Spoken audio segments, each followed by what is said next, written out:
Hello guys, welcome back to our YouTube channel. तो इस video के अंदर हम डिस्कस करेंगे उर्वरक और खाद में अंतर।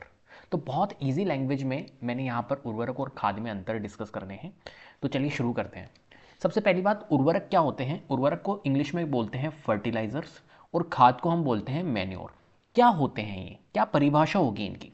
तो उर्वरक क्या होते हैं? ऐसे रासायनिक पदार्थ जो पोषक तत्वों से भरपूर होते हैं और कारखानों में बनाए जाते हैं। कारखानों में मतलब आप फैक्ट्रीज में इनका निर्माण होता है उर्वरकों का, ठीक है, फर्टिलाइजर्स का। मैन मेड होते हैं मतलब मानव इनको बनाते हैं। ऐसी जो खाद होती है वो प्राकृतिक पदार्थ जो पौधों और जानवरों के कचरे के अपघटन से बनता है, ठीक है, उसे हम कहते हैं मैन्योर। जैसे गोबर हुआ तो वो क्या है? हमारा खाद है, ठीक है। चलो, दोनों पोषक तत्व है, दोनों में पोषक तत्व होते हैं। संरचना क्या होती है? विशेष पोषक तत्वों से, जैसे नाइट्रोजन है, फास्फोरस है, पोटेशियम है, ये शामिल होते हैं उर्वरक के अंदर। और खाद के अंदर क्या होते हैं? जैविक पदार्थों से बना होता है जिसमें सभी आवश्यक पोषक तत्व संतुलित रूप से मौजूद होते हैं।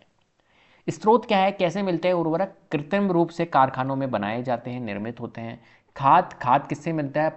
पौधों से मिलती है, पशुओं से मिलता है। तो प्राकृतिक स्रोतों से प्राप्त होता है, जैसे पौधे हुए, पशुओं का कचरा हुआ, ठीक है, उनसे अपने को खाद मिलती है। मिट्टी पर प्रभाव क्या है इसका? उर्वरक फसल उत्पादन बढ़ाता है, लेकिन अत्यधिक उपयोग से मिट्टी की उर्वरता घट सकती है। तो इसलिए उर्वरक को भी हिसाब से यूज़ करना होता है, ठीक है। हालांकि ये फसल की उत्पादन बढ़ाता है, लेकिन अगर आपने ज़्यादा उपयोग करा तो ये मिट्टी की जो उर्वरता है उसको कम कर सकता है।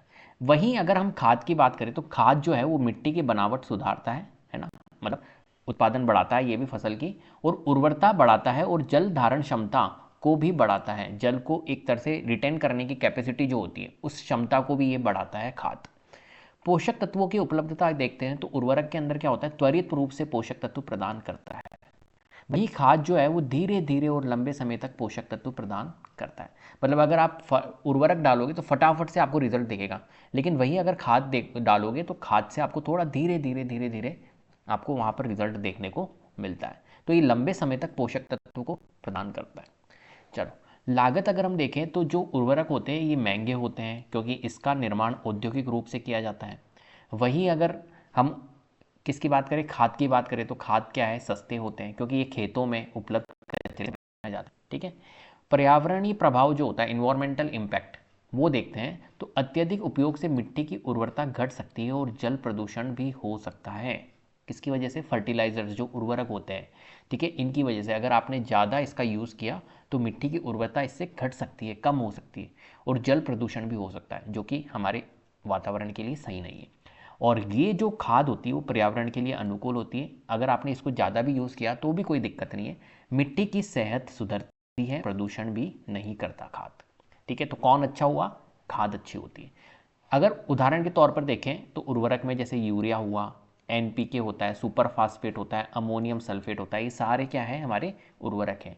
वहीं अगर हम किसकी बात करें, खाद की बात करें, तो खाद में जैसे कंपोस्ट है, वर्मी कंपोस्ट है ना, हरी खाद होती है, ग्रीन मैन्योर, फार्म यार्ड खाद होती है, ठीक है।